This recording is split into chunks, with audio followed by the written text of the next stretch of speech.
Getting aroused. "How's the boy getting on, Davis?" asked Farmer John Field, as he watched his son, Marshall, waiting upon a customer. "Well, John, you and I are old friends," replied Deacon Davis, as he took an apple from a barrel and handed it to Marshall's father as a peace offering. "We're old friends, and I don't want to hurt your feelings, but I'm a blunt man and air going to tell you the truth. Marshall is a good, steady boy, all right, but he wouldn't make a merchant if he stayed in my store 1,000 years. He weren't cut out for a merchant. Take him back to the farm, John, and teach him how to milk cows."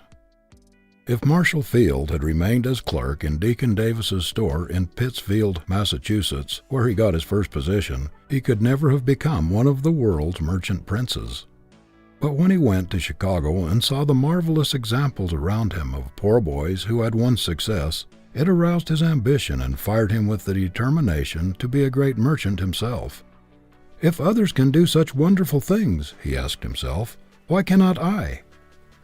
Of course, there was the making of a great merchant in Mr. Field from the start, but circumstances and ambition-arousing environment had a great deal to do with stimulating his latent energy and bringing out his reserve force. It is doubtful if he would have climbed so rapidly in any other place than Chicago. In 1856, when young Field went there, this marvelous city was just starting on its unparalleled career. It had then only about 85,000 inhabitants. A few years before, it had been a mere Indian trading village. But the city grew by leaps and bounds and always beat the predictions of its most sanguine inhabitants. Success was in the air. Everybody felt there were great possibilities there.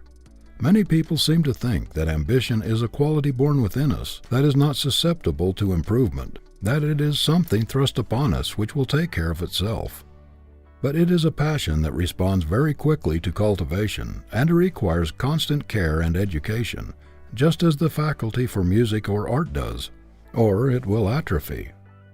If we do not try to realize our ambition, it will not keep sharp and defined. Our faculties become dull and soon lose their power if they are not exercised. How can we expect our ambition to remain fresh and vigorous through years of inactivity, indolence, or indifference? If we constantly allow opportunities to slip by us without making any attempt to grasp them, our inclination will grow duller and weaker. "What I most need," as Emerson says, "is somebody to make me do what I can." To do what I can, that is my problem. Not what a Napoleon or Lincoln could do, but what I can do. It makes all the difference in the world to me whether I bring out the best thing in me or the worst, whether I utilize 10, 15, 25, or 90% of my ability. Everywhere we see people who have reached middle life or later without being aroused. They have developed only a small percentage of their success possibilities. They are still in a dormant state. The best thing in them lies so deep that it has never been awakened. When we meet these people, we feel conscious that they have a great deal of latent power that has never been exercised. Great possibilities of usefulness and of achievement are all unconsciously going to waste within them. Some time ago there appeared in the newspapers an account of a girl who had reached the age of 15 years, and yet had only attained the mental development of a small child. Only a few things interested her. She was dreamy, inactive, and indifferent to everything around her most of the time, until one day, while listening to a hand organ on the street, she suddenly awakened to full consciousness. She came to herself. Her faculties were aroused, and in a few days she leaped forward years in her development. Almost in a day she passed from childhood to budding womanhood. Most of us have an enormous amount of power of latent force slumbering within us, as it slumbered in this girl, which could do marvels if we would only awaken it. The judge of the municipal court in a flourishing western city, one of the most highly esteemed jurists in his state, was in middle life before his latent power was aroused, an illiterate blacksmith. He is now 60, the owner of the finest library in his city, with the reputation of being its best-read man, and one whose highest endeavor is to help his fellow man. What caused the revolution in his life? The hearing of a single lecture on the value of education. This was what stirred the slumbering power within him, awakened his ambition, and set his feet in the path of self-development. I've known several men who never realized their possibilities until they reached middle life. Then they were suddenly aroused, as if from a long sleep, by reading some inspirating, stimulating book, by listening to a sermon or lecture, or by meeting some friend, someone with high ideals, who understood, believed in, and encouraged them. It will make all the difference in the world to you whether you are with people who are watching for ability in you, people who believe in, encourage, and praise you, or whether you are with those who are forever breaking your idols, blasting your hopes, and throwing cold water on your aspirations. The chief probation officer of the Children's Court in New York, in his report for 1905 says, "Removing a boy or girl from improper environment is the first step in his or her reclamation."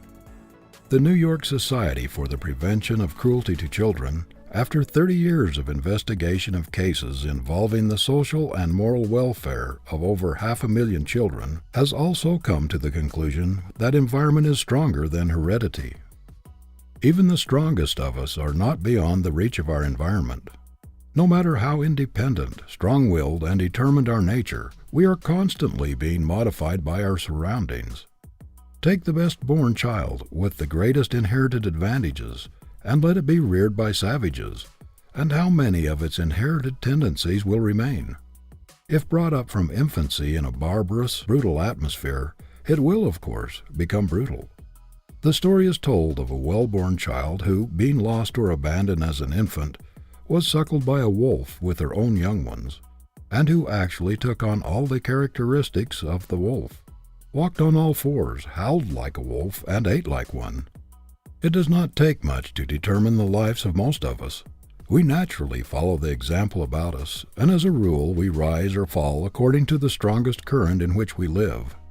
The poet's "I am a part of all that I have met" is not a mere poetic flight of fancy. It's an absolute truth. Everything, every sermon or lecture or conversation you have heard, every person who has touched your life, has left an impress upon your character, and you are never quite the same person after the association or experience. You are a little different, modified somewhat from what you were before. Just as Beecher was never the same man after reading Ruskin. Some years ago, a party of Russian workers were sent to this country by a Russian firm of shipbuilders in order they might acquire American methods and catch the American spirit. Within 6 months, the Russians had become almost the equals of American artisans among whom they worked. They had developed ambition, individuality, personal initiative, and a marked degree of excellence in their work. A year after their return to their own country, the deadening, non-progressive atmosphere about them had done its work. The men had lost the desire to improve. They were again plodders, with no goal beyond the day's work. The ambition aroused by stimulating environment had sunk to sleep again.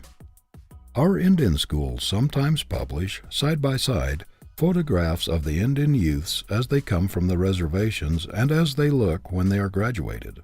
Well-dressed, intelligent, with the fire of ambition in their eyes.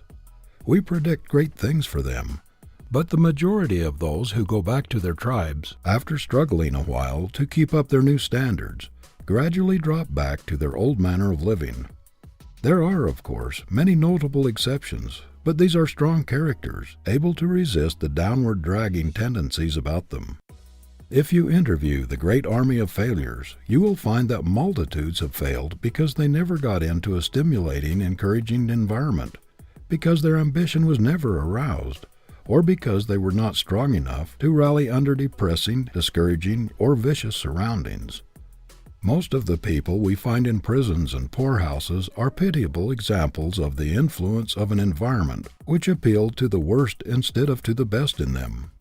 Whatever you do in life, make any sacrifice necessary to keep an ambition-arousing atmosphere, an environment that will stimulate you to self-development. Keep close to people who understand you, who believe in you, who will help you to discover yourself and encourage you to make the most of yourself. This may make all the difference to you between a grand success and a mediocre existence. Stick to those who are trying to do something and to be somebody in the world. People of high aims, lofty ambition, keep close to those who are dead in earnest. Ambition is contagious. You will catch the spirit that dominates your environment.